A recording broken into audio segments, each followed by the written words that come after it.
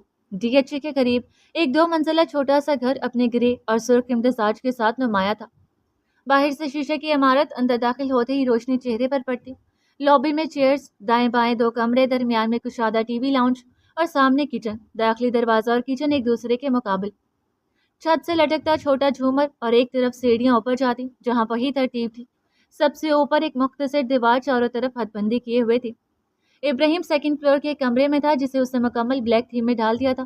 دیواریں عام تھیں مگر پردے، بیڈ، صوفہ اور الماری سب سیاہ رنگ میں ڈوبے ہوئے۔ ایک پوری دیوار پر کداور الماری نصب تھی جو بند ہو کر آئینے میں بدل جاتی۔ کمرے سے جڑا ایک الگ سیٹ اپ تھا، ایک طرف بات، دوسری طرف کپڑے اور جوتوں کی ترتیب۔ وہاں دیوار پر بڑا آئینہ لگا تھا جس کے سامنے پرفیومز اور تیاری کی تمام اشیاء نفاست سے رکھی تھی۔ بیڈ پر رکھا موبائل زور سے وائبریٹ ہوا۔ ابراہیم ویس پہنے، لحاف اوڑھے، الٹا لیٹا تھا، بال چہرے پر بکھرے ہوئے تھے۔ بند آنکھوں سے ہاتھ بڑھا کر موبائل ٹٹولا اور کال ریسیو کی۔ باس، عبید سر نے آفس بلایا۔ عظیم کی آواز کان سے ٹکرائی۔ اتنی صبح؟ خمار زدہ مدھم آواز نکلی۔ باس، 1 بج چکا ہے۔ تو کیا 1 بجے سویا نہیں جا سکتا؟ وہ سونے نہیں دیتی، ساری رات نظر آتی ہے، میں بھاگتا رہتا ہوں اور مسکرا کر غائب ہو جاتی ہے۔ اس کی آواز میں خمار کے ساتھ بچوں جیسی معصومیت تھی۔ اگر آپ لیٹ سوئے ہیں تو سر کو کہہ دیتا ہوں۔ نہیں عظیم، بکاس نہ کہنا، میں آ رہا ہوں۔ کہتے کہتے دوبارہ سو گیا۔ باس، آپ سن رہے ہیں؟ دوسری طرف سے 1 منٹ کی خاموشی کے بعد کال بند ہوگی۔ تم جاؤ گے نہیں ابراہیم؟ میں بھی تو جاؤں گی، اٹھ جاؤں۔ نیم اندھیرے میں ایک ہیولا بنا اور دھواں بن کر بولا، تم پھر آگے؟ جب تم جاتی ہو تکلیف دیتی ہو۔ ابراہیم نے نیم و سرخ آنکھوں سے اٹھ کر بیٹھتے ہوئے کہا۔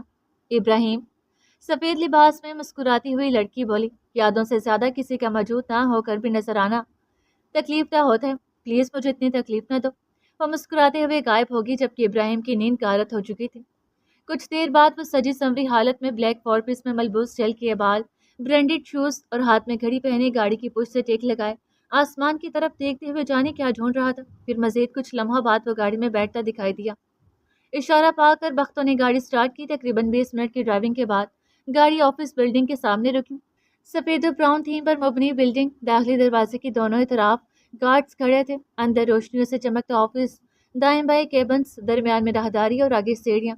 2nd فلور پر 3 رومز جن میں میٹنگ سٹاف اور ہیڈ روم، باہر لفٹ اور کھڑکیوں سے شہر کا نظارہ۔ ابراہیم گاڑی سے اترا، باوقار چال چلتے ہوئے، گہری شیپ اور سر تاثرات کے ساتھ مکمل سوٹڈ بوٹڈ شخصیت، ہینڈسم اور وجیح لگ رہا تھا۔ ایک وقت تھا جب مجھے لوگوں کی ضرورت تھی، میرے پاس پیسے نہیں تھے تو کوئی ساتھ نہ تھا۔ گڈ آفٹرنون سر۔ اسٹاف یک زبان ہوا۔ آج یہ سب میرے ساتھ ہے، میرے انڈر ہے، کل اگر کوئی مشکل آتی ہے تو یہ سب چلے جائیں گے۔ ابراہیم نے خاموش نگاہ سب پر ڈالی۔ سب کتنے خود غرض ہوتے ہیں، یا شاید اپنے لیے ہوتے ہیں، تو کیا میں رشتوں کے معاملے میں بد نصیب ہوں؟ پھر 2nd فلور کی طرف بڑھا، قدم قدم سیڑھیاں عبور کرتا راہداری میں پہنچ چکا تھا۔ اسٹاف کھڑا ہوا، سفیدی میں لپٹا ہوا عظیم سامنے سے آ کر ابراہیم کے پہلو میں رکا۔ میں تمہیں کھونے سے ڈرتا ہوں عظیم وقاص، صرف ایک وفادار باقی ہے، تمہارا میرے لیے احساس خالص اور بے لوث ہے۔ ابراہیم عظیم کی طرف دیکھ کر سوچتے ہیں، سر ویلکم۔ ایک نوخیز لڑکی سامنے آئی، چھوٹے قد کی، میرون پینٹ شرٹ میں ملبوس، گول چہرہ، نئے نقش مختصر مگر متوازن تھے۔ مارننگ سر، کوئی کام ہو تو مجھے یاد کیجیے گا۔ وہ ندیدی سی نظروں سے ابراہیم کو چہرہ دیکھ رہی تھی۔ ابراہیم نے آئی برو جھکایا۔ نام؟ منل خان۔ عمر؟ 20۔ وہ چہکتے ہوئے بولی۔ ابراہیم نے ایک نظر عظیم کو دیکھا، پھر اس لڑکی کی طرف۔ کام پڑا تو ضرور یاد کریں گے منل خان، آپ جا سکتی ہیں۔ وہ ایک لمحے میں پسپا ہو گئی، پھر ابراہیم نے رخ عظیم کی طرف موڑا۔ عظیم وقاص، اس لڑکی کی انفارمیشن نکالو۔ تھوڑی دیر بعد وہ دونوں ہیڈ آفس میں بیٹھے تھے جہاں عبید پہلے سے موجود تھا۔ ریوالونگ چیئر پر عبید، درمیان میں ٹیبل، سامنے عظیم اور ابراہیم بیٹھے تھے۔ باس، ثانیہ حنیف ہیر کی دوست تھی، تبریز دلاور پہلے ہی گم تھا، ثانیہ بھی اچانک غائب ہوئی۔ والد نے پولیس میں رپورٹ کی تھی لیکن کچھ پتہ نہیں چل سکا۔ اس کے گھر والوں کا کہنا ہے غائب ہونے سے 1 دن پہلے پریشان تھی، مزید وہ خاندان کی عزت کے چکر میں پڑے اور کیس ٹھپ کر دیا۔ اس کے پیچھے بھی یہ ارمان لگتا ہے، اور جس وکیل نے یعنی مستجاب نے ڈائیورس کروائی تھی وہ بھی غائب ہے۔ ابراہیم، اس کا مطلب کہ تبریز، ثانیہ اور مستجاب کہیں نہ کہیں یہ ارمان سے جڑ رہے ہیں۔ اس سے ایک بات واضح ہے، استنبول سے کال آئی مطلب تبریز، یہ ارمان کا مستجاب کو غائب کرنا اور مستجاب کا ثانیہ حنیف کو غائب کرنا، مطلب وہ سب استنبول میں ہو رہا ہے۔ یہ ارمان استنبول میں ہے۔ آخری لفظ پر عبید نے حیرانگی ظاہر کی۔ ڈیڈ، جہاں تک مجھے لگ رہا ہے جیسے ہیر سامنے نہیں آ رہی، پھر ثانیہ، پھر تبریز انکل اور پھر وہ وکیل یعنی مستجاب کا غائب ہونا، اور اچانک سے ہر جگہ سے امان قریب کا غائب ہونا، کہیں دور سے مجھے وائب آ رہی ہے۔ یہ ارمان اور امان ایک دوسرے کو جانتے ہیں یا ملے ہوئے ہیں، کچھ تو بات ہے۔ ابراہیم نے کہہ کر ٹانگ پہ ٹانگ چڑھائی۔ اتنے میں دروازے پر دستک ہوئی۔ میں آ سکتی ہوں سر ابراہیم؟ منہل کے ہاتھ ایک ٹرے میں 3 کافی کے کپ تھے۔ آ جائیں، ابراہیم نے بنا مڑے کہا۔ منہل چلتی ہوئی آئی اور ابراہیم کے سائڈ پر ٹرے رکھی، ایک کپ اٹھا کے ابراہیم کے آگے رکھتی ہے۔ ابراہیم کو وہ منظر یاد آیا جب ٹیرس پر مہیزہ کافی لائی اور دونوں نے پی۔ اس کے بعد ابراہیم نے کافی پینا چھوڑ دی تھی۔ پھر وہ ٹرے درمیان میں کرتی ہے۔ آپ جا سکتی ہیں، میں کافی نہیں چائے پیتا ہوں۔ ابراہیم نے ایک نظر اس لڑکی کو دیکھا جس کی آنکھوں کی چمک فوراً بجھ گئی۔ سوری سر، لے آتی ہوں۔ نو تھینکس۔ ابراہیم نے آئی بروچ کری۔ عظیم اور عبید سرسری سا دیکھتے ہیں۔ اگلے لمحے دروازہ بند ہونے کی آواز آتی ہے۔ داؤد بھی استنبول میں ہے ابراہیم، میں نے نمبر ڈھونڈنے کا کہا ہے، انشاءاللہ جلد اچھی خبر آئے گی۔ اگر ضرورت کے وقت کام نہ ہو اور بعد میں جان بھی دو تو بھی اس وقت کی تکلیف کا ازالہ ممکن نہیں۔ ابراہیم بے دلی سے سوچتا ہوا کہتا ہے، جبکہ عظیم نے باقاعدہ آمین کہا تھا۔ اوکے ڈیڈ، میں چلتا ہوں، کوئی بھی کام ہو آپ بلا جھجک کہہ سکتے ہیں۔ وہ کہتا ہوا اٹھا اور دروازے کی جانب بڑھ گیا۔ عظیم کی باقاعدہ لمبی سی سپ لینے کی آواز کمرے میں گونجی۔ ابراہیم نے وہ آواز سنی مگر انسنی کر کے باہر نکل گیا۔ سیکنڈ فلور پر وہ ایک خواجہ نظامی امپلائی سے بات کرنے رکا ہی تھا کہ سر آپ کی چائے۔ منہل کے ہاتھ میں ایک سیاہ کپ تھا۔ ابراہیم نظامی کو جانے کا کہتا ہے، لیکن میں تو جا رہا تھا، منہل سپاٹ لہجے میں بولا۔ سر اب میں لے آئی ہوں، میں آپ کی بات کیوں مانوں؟ ابراہیم نے ایک آئیبرو اٹھاتے ہوئے کہا، میرے کہنے پر پی لیں سر، میں بہت زبردست چائے بناتی ہوں۔ وہ مسکرا کر بولی جیسے سب کچھ معمول پر ہو۔ ابراہیم نے ارد گرد کی آوازوں کو نظر انداز کیا اور آہستہ مگر سخت لہجے میں بولا، مس منہل، آپ آفس میں کام کرنے آئی ہیں، سو کام کریں۔ پہلے روز سے میں آپ کو دیکھ رہا ہوں، آپ نہ سمجھ ہے نہ میں بچہ ہوں کہ مجھے کچھ سمجھنا ہے، نظر نہ آئے۔ اپنے قدم وہیں روک لیں جہاں آپ کی حد ختم ہوتی ہے، یہ بہتر ہوگا۔ وہ کہتا فوراً سے چلا گیا۔ منہل وہیں ساکت کھڑی رہی، کچھ پل تک یوں ہی، پھر آہستہ آہستہ ارد گرد نظریں دوڑاتے ہوئے واپس پلٹ گئی۔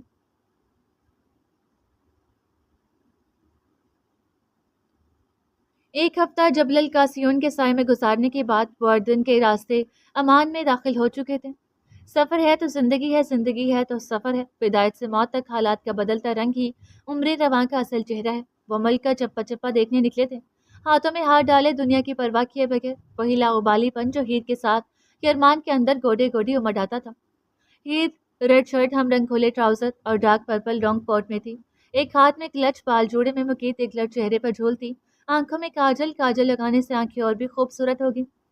اس طرح وہ یرمان کو قتل کرنے کا ارادہ رکھتی تھی۔ یرمان نے مہرون شرٹ، وائٹ چینوز پینٹ اور بادامی لانگ کوٹ پہن رکھا تھا، بازو فولڈ، کلائی پہ گھڑی، جل کے بال پیچھے کو بڑے ہوئے، شیپ گہری ہو رہی تھی، سرخ و سفید چہرہ، گہری کالی آنکھیں، بڑا ماتھا، ڈریس بوٹ زمین کی شان بڑھا رہے تھے، گویا اعلیٰ حسنیت کا مالک۔ ہیر بھی اس کے سامنے مدھم لگی۔ دونوں گاڑی میں نیو لونگ کپل کی طرح بیٹھے تھے۔ عمان کی روشنیاں گاڑی کے شیشوں سے لپٹ رہی تھیں اور شہر کی خاموش موسیقی میں گل چکی تھی۔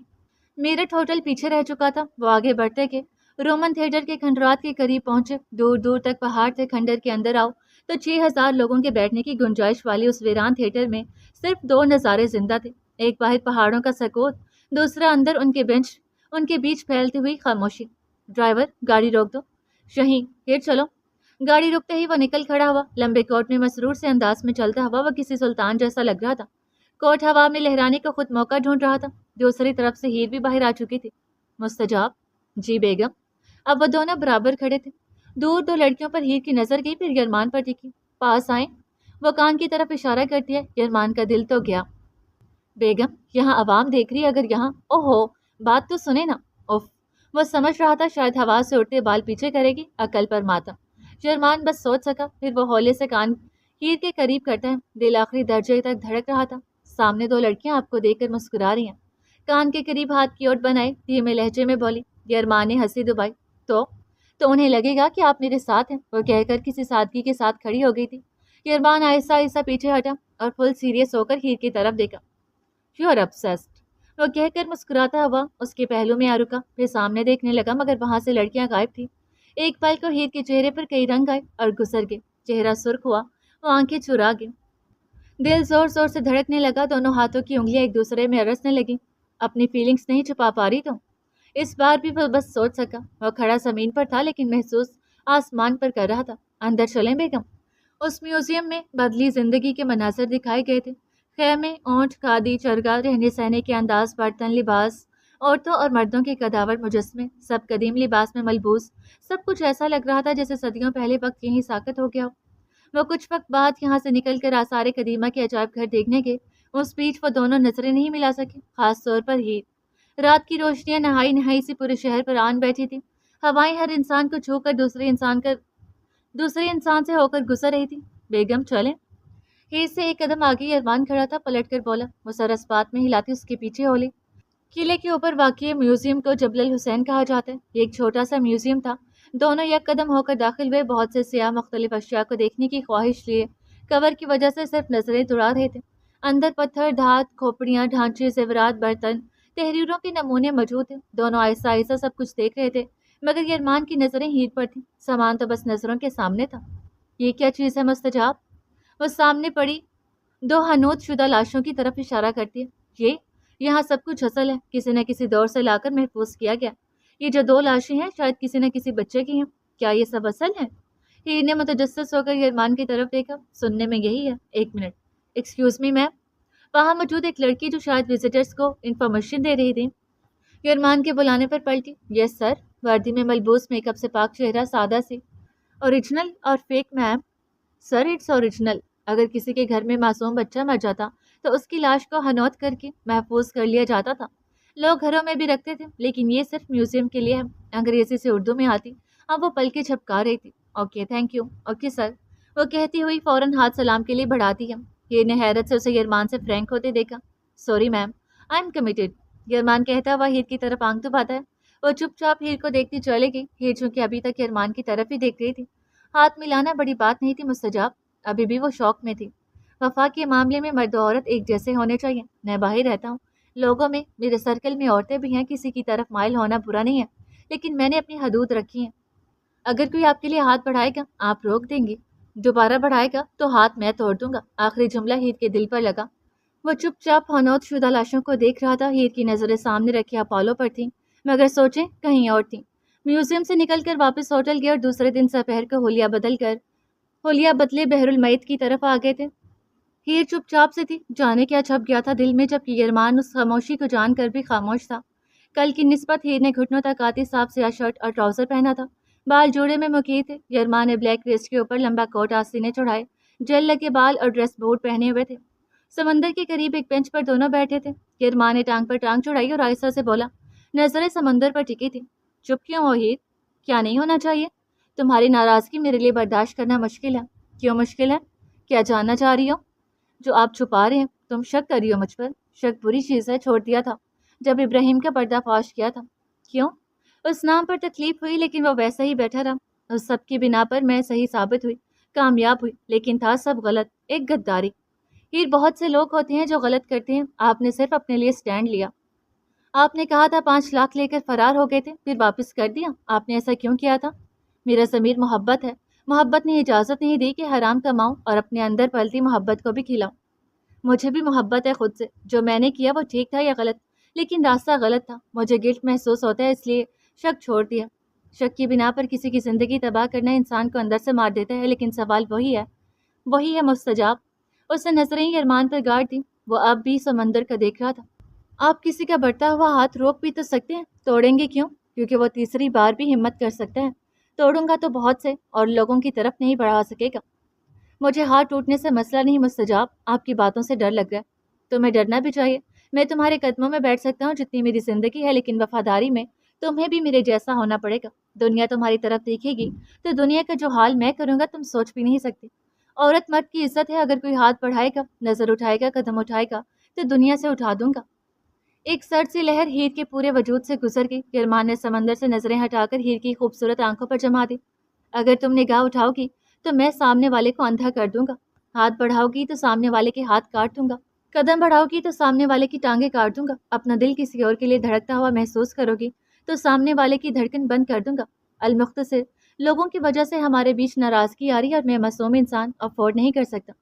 قیامت جیسی ہولناک باتیں کر کے وہ مسکراتا ہوا معصومیت سے اسے دیکھنے لگا، جبکہ وہ بس مسکرا دی کہ کوئی کسی کو قتل تھوڑی کر سکتا ہے۔ اسے بحر میت ڈیڈ سی کہتے ہیں، نمکین پانی کی وہ سطح جہاں انسان ڈوبتا نہیں۔ نمک کی ایسی کثافت ہے کہ بندہ باقاعدہ آرام سے بیٹھ کر اخبار یا کتابیں پڑھ سکتا ہے۔ نہ کرے مستجاب، پانی میں بیٹھ کر کون کتاب پڑھتا ہے؟ وہ واقعی حیران ہوئی تھی۔ یرمان مسکرا دیا، بیگم میں یہ نہیں کہہ رہا کہ لوگ واقعی کتاب پڑھتے ہیں، صرف سمجھانے کی کوشش کر رہا ہوں کہ یہاں ڈوبا نہیں جا سکتا، اتنا وقت ہوتا ہے کہ کتاب بھی پڑھ سکتے ہو۔ سامنے پانی میں نہاتے بچوں کے جسم پر نمک کی تہ صاف نظر آ رہی تھی، وہ نمک سورج کی روشنی میں چمک رہا تھا۔ اور اس میں لہریں نہیں اٹھتی؟ وہ تجسس سے بولی، نہیں یہ مردہ ہے، اسی لیے تو اسے ڈیڈ سی کہتے ہیں۔ وہ بات مکمل کرتے ہوئے خود ہی مسکرا دی۔ یرمان بھی ہنس دیا۔ لمحہ بھر کے لیے دونوں ایک خوبصورت خاموشی میں بن گئے۔ ایک اور جگہ ہے، بحیرہ احمر کا ساحل، لیکن ہم عراق چلیں گے۔ اس کی نظریں اب بھی سامنے کھیلتے بچوں پر جمی تھیں۔ بحیرہ احمر کیوں نہیں؟ اللہ، یہ تجسس نامی بیماری۔ یرمان نے سنجیدگی سے رخ اس کی طرف موڑا۔ وہ تمہارے دیکھنے کی جگہ نہیں ہے؟ کیوں؟ ایک تو تم سوال بہت کرتی ہو، بتائیں نا پلیز۔ انکار پر بات سننا ہو تو اور بھی ضروری ہو جاتا ہے۔ یرمان نے گہرا سانس لیا۔ بیگم صاحبہ، وہاں جینڈر کا ایشو نہیں ہے، چھوٹے بڑے مرد عورت بچے بوڑھے جوان ایک ساتھ گھومتے نظر آتے ہیں اور وہ سمندر ان کی پناہ گاہ ہوتا ہے۔ ماتھے پر بل چڑھائے ہیٹ کی طرف دیکھتا ہوا بولا۔ وہ جو یرمان کے چہرے پر نگاہ ٹکا چکی تھی، اسے سمجھ نہیں آیا کہ وہ اپنی نظر کیسے ہٹائے۔ پلک تک نہ جھپک سکی، چہرے سے صاف ظاہر تھا وہ پانی پانی ہو چکی ہے۔ یرمان نے خود ہی نظر پھیر کر سمندر پر جما دی۔ شاید اب تم کچھ اور نہ پوچھو۔ یرمان نے دل ہی دل میں ہنستے ہوئے کہا۔ یہ طے تھا کہ اب ہیر دوبارہ نہ یرمان کو دیکھے گی نہ سوال پوچھے گی۔ استنبول میں اس وقت صبح اتر رہی تھی۔ سلطان احمد چوک پر معمول سے زیادہ رش دکھائی دے رہا تھا۔ چوک کے وسط میں اپنے اصلی حلیے میں ملبوس داؤد فون پر بات کر رہا تھا۔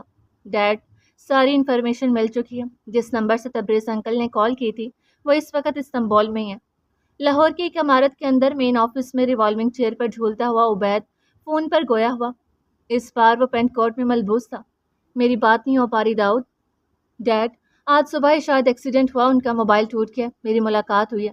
باسل مرشد تھا، ایک بار انہیں آپ کے ساتھ دیکھا تھا۔ جی، وہ دوبارہ چلا گیا تھا لیکن نمبر بند رہا۔ خیر، اور کچھ بتایا اس نے؟ بس یہی کہ تبریز کچھ گھبرایا ہوا لگ رہا تھا، پوچھنے پر کچھ نہیں بولا۔ داؤد چپا چپا چھان مرو، وہ استنبول میں ہی ہے، اس سے پہلے کہ اسے مار دیا جائے۔ Okay dad. دوسری طرف سے کال کٹ گئی۔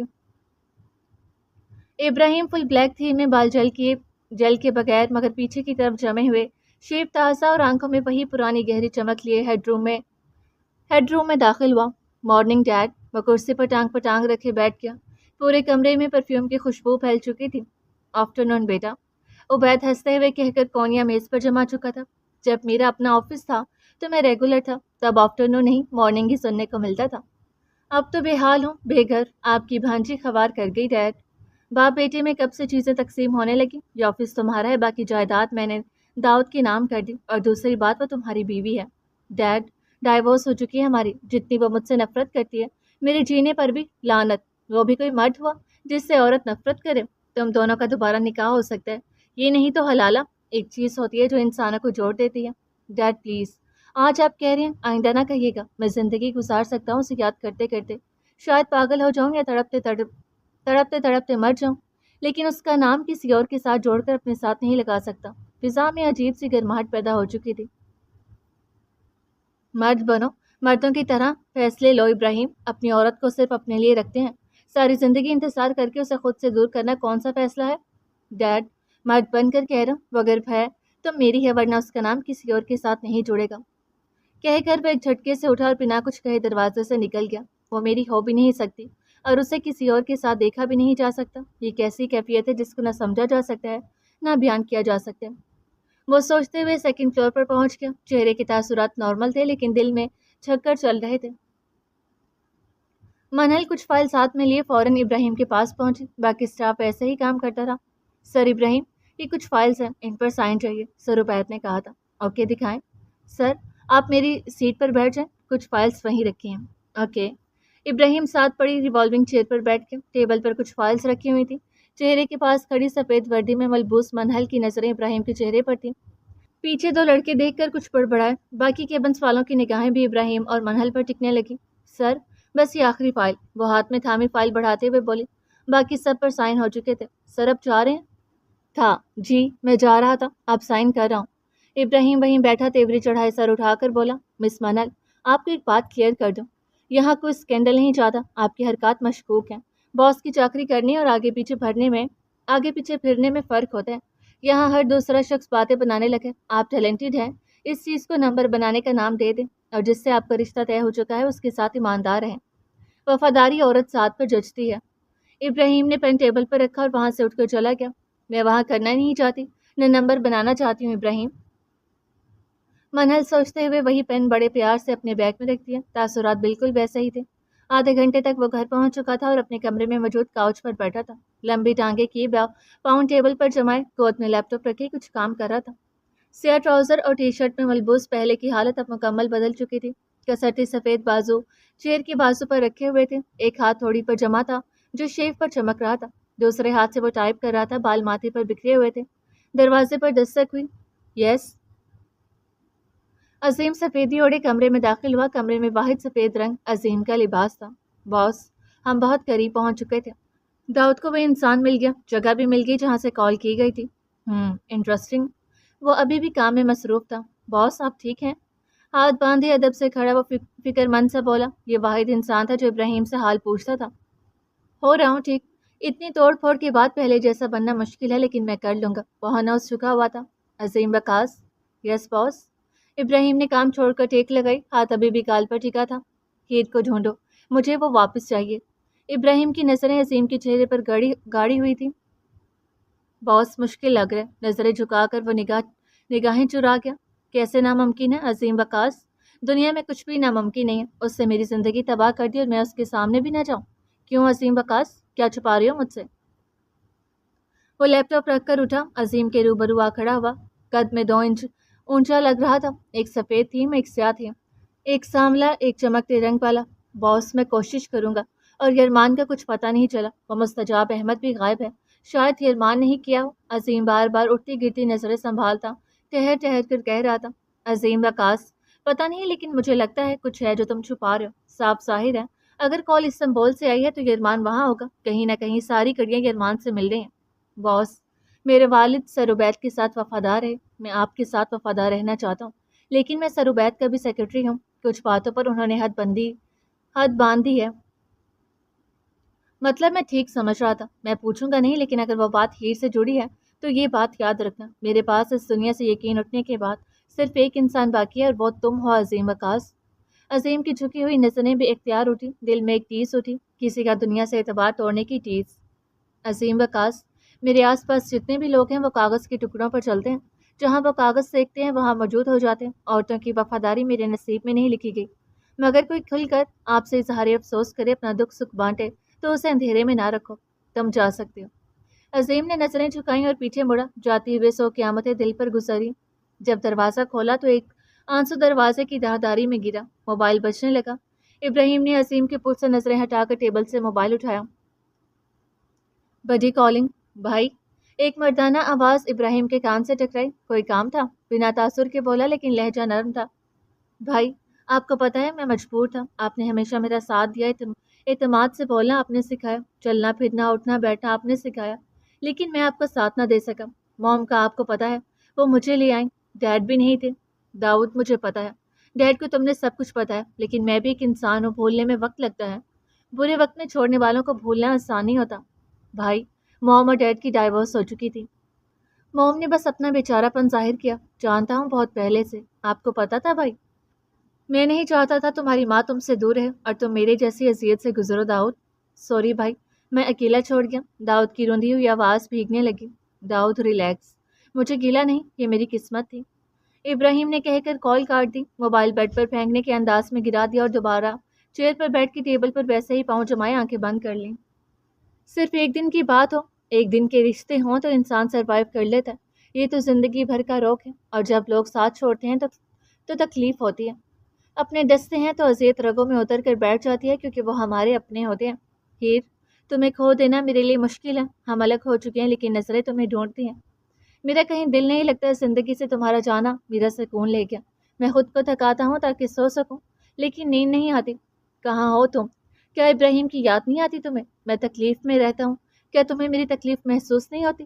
تم بہت معصوم لگتی تھی، تم وہ مہیزہ بنی تھی جسے میری روح نے پہچان لیا تھا۔ مجھے اسی انسان سے انسیت ہونے لگی جسے ابراہیم عبید چاہتا تھا۔ نہ جانے کب سوچتے سوچتے سوچوں سے خوابوں میں پہنچ گیا۔ ابراہیم کو نیند نہیں آتی تھی لیکن وہ تو سکون تھی، جب یاد آتی تھی نیند آ جایا کرتی تھی۔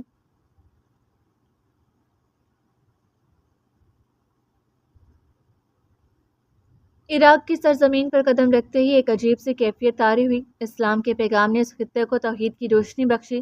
بنو امیہ اور عباسی دور میں یہاں تہذیب کی بنیاد بنے۔ حضرت عمر رضی اللہ عنہ کے زمانے میں کوفہ اور بصرہ جیسے شہر بسائے گئے۔ سڑک ہموار تھی، گاڑی روانی سے چل رہی تھی۔ سڑک اتنی کشادہ تھی کہ چار چار ٹرک ایک قطار میں دوڑتے جا رہے تھے۔ پانی کا یہاں خاطر خواہ بندوبست نہ تھا۔ جناب، موسم خراب ہو رہے، گاڑی روک دوں؟ ڈرائیور کو شاید کسی کی پرواہ نہ تھی۔ پچھلی سیٹ پر ہیر اور یرمان خاموش بیٹھے تھے۔ ہیر نے سادہ قمیض ٹراؤزر پہنا تھا، دوپٹہ گردن کے پیچھے ڈھلا ہوا، بال پونی میں بندھے ہوئے، چہرے پر سکوت اور آنکھوں میں گہری سوچ پنہاں تھی۔ یرمان حسب عادت خود کو مزید دلکش دکھا رہا تھا۔ لمبا کوٹ، چڑی آستینیں، بلیک فٹنگ پینٹ کے ساتھ سفید شرٹ اور ڈریس بوٹ پہنے ہوئے تھا۔ باقی بھی جا رہے ہیں، ہم بھی چلتے ہیں، یرمان نے کھڑکی سے باہر دیکھتے ہوئے کہا۔ چند ہی لمحوں بعد طوفان ریگ نے راستہ گھیر لیا، ریت کی جھکڑ چلنے لگے۔ مستجاب رک جائے، طوفان تیز ہو رہا ہے۔ بیگم، دنیا والے کہتے ہیں جس مرد نے اپنی بیوی کے ساتھ سفر کر لیا وہ دنیا بھی جی گیا اور آخرت بھی، یہ تو پھر صحرائی طوفان ہے۔ شرمان کے الفاظ کے بعد گاڑی میں ڈرائیور کی دبی دبی سی ہنسی گونجی۔ ہیر چند لمحے خاموش رہی، پھر پلٹ کر بولی، میں طوفان ہوں؟ اور نہیں تو کیا، کب سے چپ بیٹھی ہو؟ مجھ معصوم کو اتنی خاموشی ہضم نہیں ہوتی، اب تو میں پکا نہیں بولوں گی، وہ کہہ کر کھڑکی سے باہر دیکھنے لگی۔ راستے میں رتبہ، لمبار اور امرہ جیسے دیہات اور شہر گزرے۔ چاروں طرف سرسبز باغات تھے۔ پھر بغداد شہر کی سرحد پر گاڑی داخل ہوئی۔ راستے میں کئی مقبرے اور ہوٹل آئے، امام العظم شیخ عبد القادر جیلانی اور امام ابو حنیفہ کی مزار، لیکن وہ بڑھتے گئے، یہاں تک کہ کوفہ پہنچ گئے۔ اس بار ڈرائیور نے خود ہی گاڑی روک دی۔ دونوں اپنی شان بے نیازی سے باہر نکلے۔ ہیر، یہاں حضرت علی رضی اللہ تعالیٰ عنہ کے گھر کی زیارت کریں گے۔ ہیر نے گردن سے دوپٹہ سنبھالا اور سر پر رکھا۔ چلیں بیگم، اب اور زیادہ اچھی لگ رہی ہو۔ ہیر نے شرما کر نظریں جھکا لی۔ یرمان نے چہرہ پھیر لیا۔ دونوں ایک ساتھ آگے بڑھ گئے۔ چھوٹا سا مکان تھا، تنگ سا صحن، دائیں طرف ایک غلام گردش جاتی تھی جو ایک گول کمرے تک پہنچتی، جس کے دونوں طرف چھوٹے چھوٹے کمرے تھے جن کے دروازے نہیں تھے۔ ایک کمرے کے باہر مکتب الحسن الحسین لکھا تھا، دوسرے پر بیت العلی۔ صحن کے وسط میں چھوٹا سا کنواں تھا، کنویں کے قریب لوگ آنے والے کو پانی پیش کر رہے تھے۔ مستجاب، آج میں خود کو خوش قسمت محسوس کری۔ کہیں نہ کہیں ہر انسان کی خواہش ہوتی ہے دنیا گھومنے کی، لیکن جو میں نے گھوما ہے وہ مجھے خوش قسمت کر گیا، میری دعائیں قبول ہو گئیں۔ صحن کے وسط میں کھڑے یرمان نے ہولے سے ہیر کے نرم چہرے کی طرف دیکھا۔ مستجاب کا مطلب ہوتا ہے قبولیت۔ مجھے تم ملی، میں مستجاب ہو گیا، اور آج مجھ سے تمہاری دعائیں بھی قبول ہو گئیں۔ ہم دونوں کی قسمت ایک ہو چکی ہے، ہم دونوں مستجاب کے دہانے پر کھڑے ہیں، ہم دونوں مستجاب ہیں ہیر، یرمان نے کہہ کر نظریں کنویں پر ٹکا دی۔ کوئی شخص اتنا خوبصورت کیسے بول لیتا ہے؟ لہجہ، سکون، نرمی، اطمینان، بس وہ دیکھتی رہ گئی۔ تھوڑی دیر بعد وہ علی حسن قیاس کے پاس کھڑے تھے جہاں حضرت علی رضی اللہ تعالیٰ عنہ کو شہید کیا گیا تھا۔ اس کے بعد وہ ایک سبز گلاب سے ڈھکے نشان کے قریب پہنچے جہاں کہا جاتا ہے کہ حضرت یونس علیہ السلام کو مچھلی نے نگلا تھا۔ پھر وہ ایک فولادی حجرے کے سامنے جا کھڑے جہاں 3 قبریں موجود تھیں۔ ہیر کہتے ہیں مجھے یقین ہے، لیکن بتا دیتا ہوں، یہ جو 3، وہ ہاتھ سے اشارہ کرتا ہے، قبریں ہیں حضرت آدم علیہ السلام، حضرت نوح علیہ السلام اور حضرت علی علیہ السلام کی ہیں۔ اچھا جی، جیسے آپ اور وہ لوگ اس دور میں موجود ہیں جو یہ ثابت کرتے ہیں کہ یہ واقعی انہی کی قبریں ہیں۔ وہ مکمل طور پر یرمان کی طرف مڑ گئی، ہاتھ سینے پر باندھ لیے۔ میں نے یہ نہیں کہا کہ میں کہتا ہوں، میں یہ کہہ رہا ہوں کہ لوگ کہتے ہیں۔ حضرت علی رضی اللہ عنہ کی تو کنفرم لگتی ہے، باقی خدا جانے، لوگ جانے۔ وہ تھوڑا جھکا، آواز دھیمی کی اور بولا، ایک اور بات بتاؤں؟ بتائیں۔ نجف میں جب کوئی مرتا ہے تو اس کی لاش کو حضرت علی رضی اللہ تعالیٰ عنہ کے مقبرے کے گرد طواف کرواتے ہیں۔ مستجاب، پلیز، یہ تو غلط ہے۔ میں کون سا کہہ رہا ہوں کہ یہ ٹھیک ہے؟ ہاں، بس مذہب کو بدنام کیا ہوا ہے، ان سب لوگوں کی عقل پر ماتم کرنا چاہیے۔ جھرکوں سے قبروں کے گرد بنی گیلری میں پھینکے گئے زیورات، اور دوسری طرف ایک مانگنے والا واسطے دے کر مانگ رہا تھا، اوپر سے دعائیں بانٹ رہا تھا۔ دونوں نجف نجف سے کربلا روانہ ہو چکے تھے، وقت گزرتا رہا۔ راستہ بنجر تھا، نہ کھیت نہ فصلیں، صرف جنگلی بوٹیاں اور پتھریلی زمین۔ نجف اور کربلا کے درمیان کئی پتھر کی پرانی حویلیاں تھیں۔ روایت ہے کہ اہل بیت جب سفر کرتے تھے تو ان جگہوں کو یادگار کے طور پر حویلیوں کی صورت چھوڑ گئے تھے۔ ایک ریسٹوران میں رک کر کھانا کھایا، بے لذت بدمزہ روٹی جس کے ہر لقمے میں پتھر اور مٹی کے ذائقے تھے، کباب بے ذائقہ، سالن کچا، شوربہ بے مزہ۔ یہ تھا کربلا کا مشہور ریستوران۔ وہاں سے نکل کر حضرت عباس علیہ السلام کے مقبرے پر گئے، پھر امام حسین رضی اللہ تعالیٰ عنہ کی زیارت کی۔ شہادت گاہ حسین علیہ السلام الگ سے بنی ہوئی تھی۔ یہی وہ جگہ تھی جہاں امام حسین علیہ السلام نماز پڑھتے ہوئے شہید کیے گئے تھے۔ حضرت امام حسین علیہ السلام، حضرت اکبر علیہ السلام اور علی اصغر علیہ السلام کی قبریں ایک ہی حجرے میں تھیں۔ دونوں آگے بڑھتے گئے، گاڑی چلتی رہی، وقت گزرتا رہا۔ ایک روز سورج نکلا، دوسرے دن سورج ڈوبا، سرد و گرم ہوائیں چلتی رہیں۔ وہ دوبارہ ترکی کی سرحد میں داخل ہو گئے۔ اب کی بار وہ جس جگہ سیر کو آئے وہ ایدو تھی۔ وہاں ایک تختی پر لکھا تھا حضرت نوح علیہ السلام کی تربت۔ نجف میں بھی حضرت علی علیہ السلام کی قبر موجود تھی۔ اور پھر یہ کیا ہے؟ کرمان تھکا تھکا لگ رہا تھا، جبکہ ہیر ویسے ہی خاموش تھی۔ دونوں کے درمیان ابھی بھی تکلف باقی تھا۔ اللہ جانے اور کہاں کہاں کتنا کچھ ہوگا۔ یہ سب کچھ کتابوں میں پایا گیا ہے اور حقیقت کے بہت قریب ہے۔ شرمان خود ہی ہیر کے چہرے کے تاثرات پڑھتا بولا، جیسے وہ آنکھوں سے کہہ رہی ہو، یہ کیا ہے؟ وہ سر اسبات میں ہلا کے واپس ترکی استنبول۔ سنسہو نے اپنی پہلی پناہ گاہ کا رخ کیا، وائٹ ہاؤس ہوٹل۔ لاہور اپنی خوبصورتی کی وجہ سے مشہور ہے۔ سر اٹھائے کھڑکی عمارتیں، پہننے اوڑھنے کا سلیقہ اور تیزی سے بڑھتا ہوا کاروبار۔ یہ وہ شہر ہے جو کبھی ایک علاقائی جگہ ہوا کرتا تھا اور آج نت نئی ایجادات و ترقی کی بدولت سب سے آگے جا نکلا ہے۔ موسم ابرآلود تھا، بادل چاند سے آنکھ مچولی کھیل رہے تھے، ہوائیں بادلوں پر سفر کرتی جھلیاں کرتی ادھر ادھر پھر رہی تھی۔ اب نظر دو منزلہ ایک چھوٹے سے گھر پر آتی ہے جس کے باہر عبید لکھا ہوا تھا، مگر آج کل وہاں ابراہیم نے اپنے قدم جما رکھے تھے۔ ابراہیم اپنے کمرے کے باتھ روم سے نکلتا ہے، بلیک ویسٹ جس سے صحت مند بازو چمکدار انداز میں نمایاں تھے، اور بلیک ہی ٹراؤزر، سیاہ سے عشق۔ ہاتھ میں بلیک ٹاول، ماتھے پر گیلے گرے بال جن پر پانی موتیوں کی صورت چمک رہا تھا۔ چہرے پر بھی وہی پانی کے قطرے روشنی سے ٹکرا کر چمک بن گئے تھے۔ ہمیشہ کی طرح بڑی ہوئی شیپ، اٹھی ہوئی ناک اور چہرے پر سیفٹی بلیڈ چلاتا وہ ٹاول بیڈ پر پھینکتا ہے اور خود الماری پر لگے آئینے کے سامنے کھڑا ہوتا ہے۔ بیڈ پر رکھا موبائل ہلکی موسیقی کے ساتھ ایک غزل سنا رہا تھا۔ ہر چند کوئی خواب مکمل نہیں ہوا، میں اس کے باوجود بھی پاگل نہیں ہوا۔ جاری ہے حادثوں کا سفر اس طرح کہ بس ایک حادثہ جو آج ہوا کل نہیں ہوا۔ بچھڑے ہوئے تو ایک زمانہ ہوا، مگر وہ شخص میری آنکھ سے اوجھل نہیں ہوا۔ وہ دونوں ہاتھوں سے بالوں میں انگلیاں گزار کر بال پیچھے کرتا ہے، سفید انگلیوں سے بال نکل کر دائیں بائیں گر جاتے ہیں۔ وہ شیشے میں اپنا سراپا دیکھتا ہے، پھر رک کر اپنی ہلکی سبز آنکھوں میں جھانکتا ہے۔ کوئی مکمل ہو کہ کیسے نامکمل ہوتا ہے؟ وہ آئینے میں خود سے سوال کرتے ہیں۔ ایک انسان کبھی مکمل نہیں ہوتا، دوسرا انسان اسے مکمل کرتا ہے۔ مرد ہو یا عورت، دونوں ایک دوسرے کی ضرورت ہوتے ہیں۔ زمین کو، آسمان کی، زندگی کو، موت کی، اور جب انسان مر جاتا ہے تو خدا سے جا ملتا ہے، اور یہی اس کی تکمیل ہے۔ سب چیزیں ادھوری ہوتی ہیں، مکمل صرف صدیوں کے بعد ہوتی ہیں۔ ابراہیم اسی لمحے وہی حویلا دھواں اڑاتا ایک جگہ پر نمودار ہوتا، سفید فراق، کھلے گھنگریالے بال اور مسکراتا چہرہ۔ میں نامکمل ہوں تو مجھے مکمل کر دو، میری زیست کا حاصل بن جاؤ۔ میں اس دنیا میں تمہارے ساتھ کامل ہونا چاہتا ہوں، میرا عشق کامل کر دو۔ ابراہیم نے دھیرے سے اس حویلے کی جانب رخ موڑا۔ کمرہ نیم روشن تھا، لیکن دونوں کے چہرے پوری وضاحت سے دکھائی دے رہے تھے۔ ہیر آہستہ قدموں سے چلتی اس کی طرف بڑھ رہی تھی۔ کسی بھی چیز کا جنون، تلاش، امید انسان کو پاگل کر دیتی ہے۔ وہ بولی اور اس کی آواز میں ایک عجیب ٹھہراؤ تھا۔ پاگل ہو رہا ہوں میں ہیر؟ وہ ایک قدم کے فاصلے پر تھے۔ میں مسخ ہو رہا ہوں، بکھر رہا ہوں؟ کسی کو اتنی تکلیف مت دو کہ وہ زندگی سے بھاگنے لگے۔ ابراہیم کی آواز رندنے لگی۔ اگر چاہو تو آ جاؤ میرے پاس، وہ ہولے سے ہاتھ بڑھاتی ہے۔ آ جاؤ ابراہیم، ہم ایک ساتھ بیٹھ کر کافی پئیں گے۔ اب ہیر دروازے کے قریب کھڑی مسکرا رہی تھی۔ نہ جاؤ نا، پلیز نہ جاؤ، آ جاؤ ابراہیم۔ اب وہی اولا دروازے سے باہر نکل چکا تھا۔ باہر زوردار گرج ہوئی۔ ابراہیم دیوانہ وار اس کے پیچھے بھاگا۔ سیڑھیوں پر سفید فراق پھیلائے وہ بیٹھی تھی، ہاتھ سے آنے کا اشارہ کر رہی تھی۔ ابراہیم لڑکھڑاتا ہوا سیڑھیوں تک پہنچا۔ زوردار بجلی چمکی، کھڑکیاں کھلی تھیں، پردے بے قابو ہو کر جھولنے لگے اور لائٹ چلنے بجھنے لگی۔ ہیر، میں نے بہت انتظار کیا، پلیز نہ جاؤ۔ ابراہیم روندھی ہوئی آواز میں بولا۔ سرخ آنکھیں اور آنکھوں کے کناروں پر نمی ٹھہری تھی۔ اچانک وہ ہنسی زور سے، کھل کے۔ خالی ویران گھر میں وہ آواز دیواروں سے ٹکرا کر لوٹنے لگی۔ تم ہنس کیوں رہی ہو؟ ابراہیم چیخا۔ آ جاؤ بتاتی ہوں۔ میں آ جاؤں گا، تم نہیں جاؤ گی نا پلیز؟ اس کے قدم بے اختیار بڑھنے لگے، وہ اٹھ کر نیچے جانے لگی۔ نہیں پلیز، نہیں جانا ہیر، تم نہیں جا سکتی۔ اندھیرے میں جلتی بجھتی روشنی کے درمیان وہ سیڑھیاں عبور کرتا گیا جیسے کچھ پا لینے کی ضد میں ہو۔ حیولہ اب غائب ہو رہا تھا، ہال میں صرف ہنسی گونج رہی تھی۔ ہیر، وہ چیخا اور اسے لمحے پاؤں پھسلا اور سیڑھیوں پر اوندھے منہ پل کھاتا گرا۔ ابراہیم!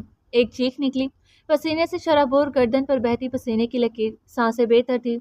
سینے پر ہاتھ رکھے وہ اپنی سانسیں بحال کرنے کی کوشش کر رہی تھی، دل دھڑک رہا تھا زور زور سے۔ استنبول کے وائٹ ہاؤس ہوٹل کا کمرہ مکمل خاموشی میں ڈوبا ہوا تھا، نیم دراز زرد روشنی کے اندر کروٹیں بدلتا زمین پر اوندھے منہ گرا، ماتھے سے خون کی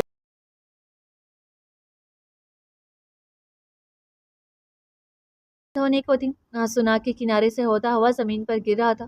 بازو زمین کو جکڑنے کی کوشش کر رہے تھے۔ ہوا کچھ لمحے کو رکی اور اب بارش شروع ہو چکی تھی۔ کھڑکیاں زور زور سے بج رہی تھی، بجلی جا چکی تھی۔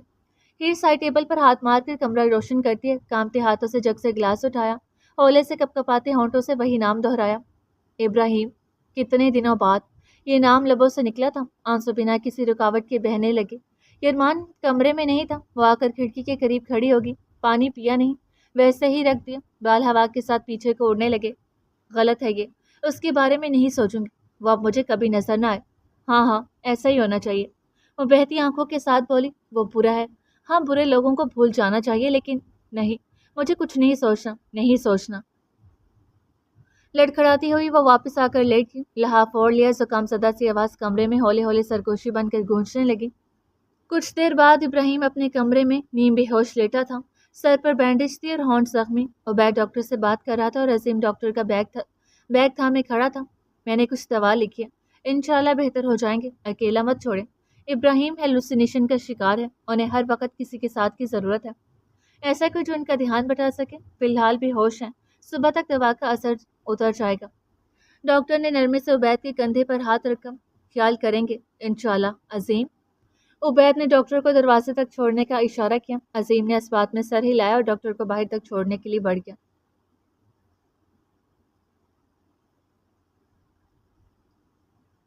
استنبول میں پیرا پلاس ہوٹل اس وقت رات کی سیاہی میں ڈوبا ہوا تھا، لیکن ہوٹل سے نکلتی روشنیاں آسمان تک ایک منظر تراش رہی تھی۔ اندر مکمل خاموشی تھی۔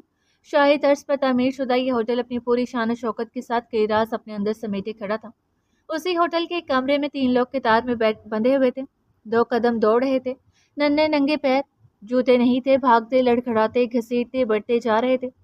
ان کے چہروں پر ٹیپ چپکی ہوئی تھی، خوبصورت قالینوں پر رکھی شاہی کرسیوں کی ٹانگوں پر اور بازوں سے ان کے ہاتھ پیر جکڑے ہوئے تھے۔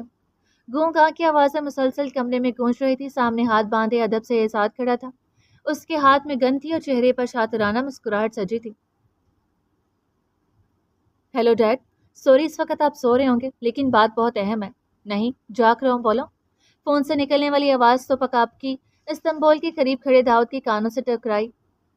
انکل تبریز کا پتہ چل گیا، لاسٹ ٹائم جس پی سی او سے کال کی گئی تھی وہ آیا صوفیہ توپاکپی سلطان احمد مسجد کے پاس ہے، لیکن وہاں سے کسی نے انہیں لے لیا۔ سی سی ٹی وی سے پتہ چلا ہے کہ وہ اس شہر میں تو ہیں، لیکن شہر سے باہر جانے کی کوئی فوٹیج موجود نہیں۔ یہاں سے کسی کا ڈیٹا نکلوانا بہت مشکل ہے۔ پاس ہی 2 ہوٹل ہیں، ایک پر میرا دھیان ہے۔ کون سے؟ کون ہے تمہارے ساتھ؟ عبید کی آواز میں فکر مندی چھلکی۔